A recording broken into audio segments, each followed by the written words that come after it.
जबाबदाऱ्या सुद्धा स्थानिक स्वराज्य संस्थांना म्हणजे महापालिकांना देण्यात आलेल्या आहेत। या बाबतीतही महानगरपालिकेने काही पावलं उचललेली आहेत, पण ती अधिक दमदार कशी पडतील, अधिक जास्त महिलांच्या बाबतीत आपल्याला काय करता येईल, खास करून महिलांना काही रोजगार देण्याच्या बाबतीत, त्यांची उत्पन्नाची साधनं आहेत ती वाढवण्याच्या बाबतीत काही करता येईल का, या दृष्टीने महापालिकेने जरूर विचार करावा।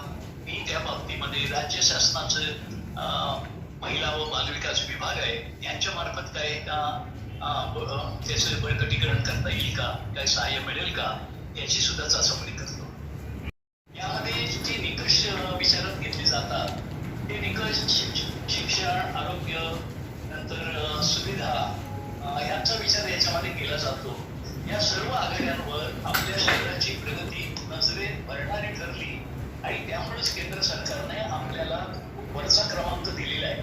ही अखिल भारतीय नामांकनाची पद्धत आहे हे लक्षात घेतलं आणि महानगरपालिकेने पुरवलेल्या सेवांचाही विचार यामध्ये केलेला आहे आणि त्यामध्ये उल्लेखनीय कामगिरी केलेली आहे। ती साधारणपणे आरोग्य, शिक्षण याच्यामध्ये जनतेला सेवा कशा दिल्या जातात याबद्दलच्या कामगिरीचा विचार केलाय। तरी उत्तम कामगिरी दिल्याबद्दल मी माननीय आयुक्त, सर्व अधिकारी वर्ग, कर्मचारी वर्ग आणि सर्व नागरिकांचं खास करून अभिनंदन करतो। विशेष म्हणजे ही सगळी प्रगती होण्यामागे राज्य शासनाचं सहकार्य सातत्यानं राहिलेलं आणि माननीय मुख्यमंत्री उद्धवसाहेब ठाकरे यांना तर आपल्या शहराबद्दल एक महत्व आहे, एक प्रचंड अशी आपुलकीची भावना आहे आणि त्यामुळे शहराला कोणतीही मदत करताना, सहाय्य करताना, शहराचा प्रश्न सोडवताना ते कोणतीही कमतरता राहू देत नाहीत आणि त्यामुळेच राज्यातली सगळ्यात मोठी पाणी पुरवठ्याची योजना ही आपल्या शहराला त्यांनी मंजूर केली। त्यासाठी 1680 कोटी रुपयेचा एकंदर जो खर्च आहे त्याला मंजुरी दिली आणि त्याचबरोबर आपल्याला 152 कोटींचे रस्ते हे निर्माण करून दिलेले आहेत, ते जवळजवळ आता पूर्ण होत आले। त्याचबरोबरीनं आपल्याला अनेक उद्यानं आणि शहराचे खास करून आपल्याला ज्याच्याबद्दल अभिमान वाटला पाहिजे असं काम म्हणजे घनकचरा व्यवस्थापन। 1-2-3 वर्षापूर्वी आपल्या कचऱ्याच्या बाबतीत प्रचंड बदनामी या शहराची झाली होती आणि सामना करावा लागला। बेरोजगारी प्रचंड प्रमाणात वाढलेली आहे आणि आर्थिक अडचणींचा सामना तरुण वर्गांना करावा लागत। काय आगामी योजना आहेत? खरं तर हे महानगरपालिकेच्या कक्षेच्या बाहेरचा विषय आहे, परंतु राज्य शासन यासाठी प्रयत्नशील आहे। रोजगारामध्ये कशी वाढ होईल, बेरोजगारी कमी कशी होईल यासाठी राज्य सरकारच्या काही योजना आहेत। आम्ही एक मुख्यमंत्री रोजगार निर्मिती कार्यक्रम जाहीर केलेला आहे आणि त्याला चांगला प्रतिसाद मिळतो आहे। त्याचा निधी सुद्धा वाढवून देण्याचं राज्य शासनानं मान्य केलेलं आहे। आपल्या शहराला या योजनेचा जास्त लाभ मिळावा आणि बेरोजगारीवर मात करून तरुणांनी ज्यांना काम करायची इच्छा आहे, मागणी आहे, त्या सर्वांनी ह्या योजनेचा लाभ घ्यावा असा आमचा प्रयत्न आहे। त्यामुळे शहर हे कचरामुक्त होईल अशा दिशेनं सगळ्या प्रकल्पांचं व्यवस्थापन सुरू आहे आणि ते चांगलं होत आहे।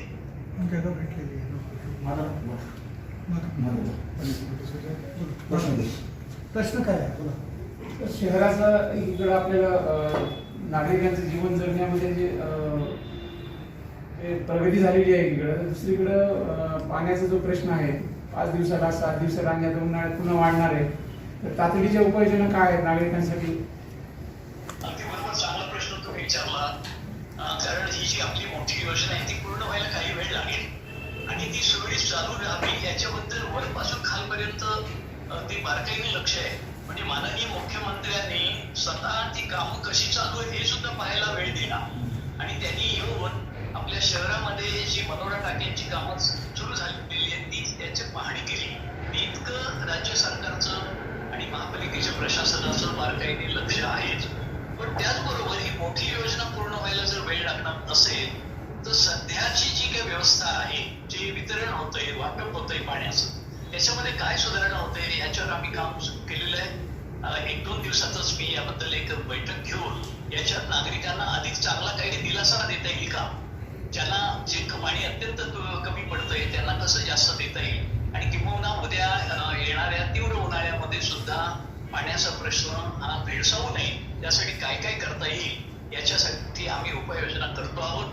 मला असं वाटतं आठवड्याभरामध्ये आणखी काही सुधारित योजना यासाठी आम्ही आपल्याला माहितीसाठी देऊ. सर, शहराचे जे रस्ते आहेत ते चांगले आहेत आणि आता नागरिकांना सुद्धा जे चांगलं वाटतं. धन्यवाद देतो की रस्ते चांगले आहेत हे आपण बोलला त्याबद्दल खरोखर आभार. परंतु इंटरनल जे रस्ते आहेत त्या बाबतीत जर शासनाने मदत केली तर अधिक चांगला होईल असा यासाठी आपण प्रयत्न करा. सगळे बरोबर आहे. सगळे प्रमुख रस्ते चांगले झालेले आहेत. आता अंतर्गत जे छोटे छोटे रस्ते ते सुद्धा चांगले व्हावे अशी अपेक्षा असेल तर ती काही चुकीची नाही, ती बरोबर आहे. काय करता येईल त्याच्या बाबतीत ते आम्ही बघतो आहोत आणि त्याला काय दिलासा देता येईल का. आपल्याला माहिती आहे की महापालिकेच्या आर्थिक ताकदीला काहीतरी मर्यादा आहे, आर्थिक क्षमतेला मर्यादा आहे, पण राज्य शासनाकडून काय काय मदत करता येतील ती केली जाते. या छोट्या रस्त्यांसाठी सुद्धा काय करता येत असेल तर मी त्याची चाचपणी करणार आहे, संबंधितांशी चर्चा करतो. मूलाग्र बदल करण्याची काही पावलं उचलली गेली आणि 4 प्रकल्प अत्यंत व्यवस्थित. कचऱ्याच्या फार मोठ्या बिकट समस्येतून आपल्या शहराची सुटका होते आहे. मला तर असं दिसतंय की लवकरच आपण शून्य कचरा मोहीम यशस्वी करू शकू आणि संभाजीनगर शहर हे कचरामुक्त शहर म्हणून वाखाणलं जाईल. ह्या सगळ्या गोष्टी करताना माननीय मुख्यमंत्र्यांचं पाठबळ आपल्याला सदैव लाभलेलं आहे. आणखी एका गोष्टीचा मला उल्लेख केला पाहिजे आणि ती म्हणजे काही दिवसापूर्वी आमच्या मंत्रिमंडळातील सर्वात तरुण मंत्री, पर्यटन आणि पर्यावरण मंत्री आदित्य ठाकरे हे आपल्या शहरात आले होते आणि शहरातील मान्यवरांच्या त्यांनी भेटी घेतल्या. एक परिषद घेण्यात आली आणि विकासाचा संवाद या विषयावर आदित्य ठाकरे यांनी आरोग्य, शिक्षण, पर्यटन, व्यापार, उद्योग अशा विविध क्षेत्रातल्या मान्यवरांशी संवाद साधला, त्यांच्या सूचना ऐकून घेतल्या आणि हा विषय सर्वांच्या सहकार्यानं पुढे न्यायचं ठरवले. माझं एक नेहमीच सांगणं आहे की केवळ शहराचं काम म्हणजे वॉटर, मीटर, गटर, रस्ते करणं, कचरा उचलणं, पाणी देणं, ह्या भौतिक सुविधा झाल्या, ह्या तर करायलाच पाहिजे, त्याच्याबद्दल प्रश्नच नाही. पण याच्या पलीकडे जाऊन शहरात राहणाऱ्यांचं जीवन हे आनंदी कसं होईल, त्यांना इथे शहरात राहताना आनंद जास्तीत जास्त कसा मिळत राहील हे पाहणं हे खरोखर एक फार मोठं महत्वाचं काम ठरणार आहे.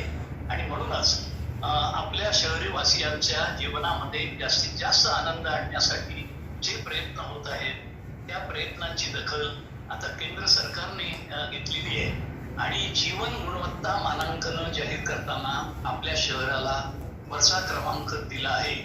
ही घोडदौड अशीच कायम आपण ठेवू. सगळ्यांचं सहकार्य अपेक्षित आहे आणि जनतेनं या चांगल्या कामावर विश्वास ठेवून सहकार्य देण्याचं जे ठरवले त्याबद्दल या जनतेच्या प्रती मी अत्यंत कृतज्ञ आहे. आणि मला खात्री आहे लवकरच आपण सर्व सेवांचा एक चांगला दर्जा राखू शकू. आपलं शहर म्हणजे सुपर संभाजीनगर होईल याबद्दल माझ्या मनामध्ये तीळमात्र शंका नाही. त्यासाठी मी सर्वांना शुभेच्छा देतो आणि हे चांगलं काम असंच चालू ठेवावं असं अधिकारी, कर्मचारी, महापालिकेचं प्रशासन यांना आवाहन करतो आणि नागरिकांना सुद्धा आपण संपूर्ण सहकार्य द्या अशी विनंती करतो. जय महाराष्ट्र. भारत सरकार के केंद्रीय मंत्रालय urban affairs end housing development ने के अंतर्गत स्मार्ट सिटी मिशन ने कल ऑनरेबल मिनिस्टर हरदीप सिंह पुरी के अंडर में एक 3 रैंकिंग अनाउंस की है.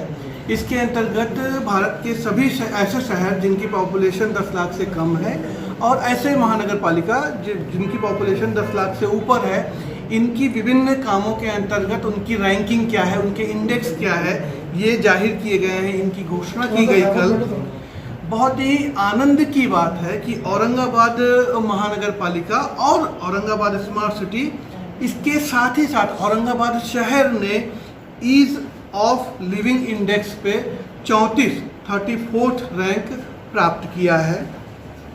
इसके साथ ही साथ महानगर पालिका काम परफॉर्मेंस इंडेक्स, महानगर पालिका MPI महानगर पालिका परफॉर्मेंस इंडेक्स में औरंगाबाद महानगर पालिका को 47वां 47th स्थान मिला है।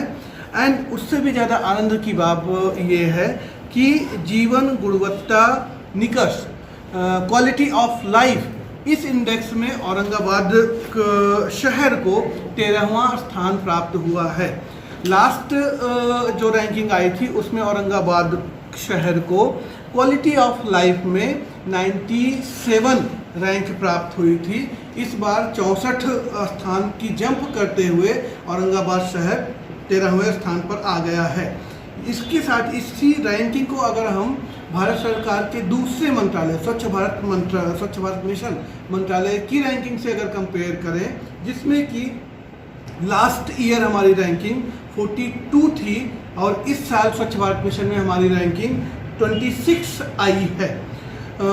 ओवरऑल रैंकिंग जो 220 थी पूरे भारत के सभी शहरों में, वो इम्प्रूव होकर के 87 हो गई है। तो इन दोनों को सारी रैंकिंग्स को अगर हम मिलाएं तो हम ये निष्कर्ष निकाल सकते हैं कि भारत सरकार के पैरामीटर के हिसाब से औरंगाबाद शहर, औरंगाबाद महानगर पालिका, औरंगाबाद स्मार्ट सिटी पिछले 1.5-2 सालों में एक सही दिशा में बढ़ रहा है और विकास की दिशा में उसने ऊंची भरारी ली है, ऊंची उछाल ली है। हम ये उम्मीद करते हैं कि हम और प्रार्थना भी करते हैं और इसके लिए हम प्रयत्न भी करेंगे कि ये रैंकिंग हमारे लिए अच्छी है। 13वें स्थान पर 13th प्लेस पर आना is good for city, but next year हम अंडर 10 आने चाहिए। इसके लिए औरंगाबाद शहर, आप सब लोग मिलकर, औरंगाबाद महानगर पालिका, औरंगाबाद स्मार्ट सिटी और औरंगाबाद का प्रत्येक नागरिक मिलकर के अगर प्रयत्न करता है तो हम क्वालिटी ऑफ लाइफ इंडेक्स पर अंडर 10 आ सकते हैं।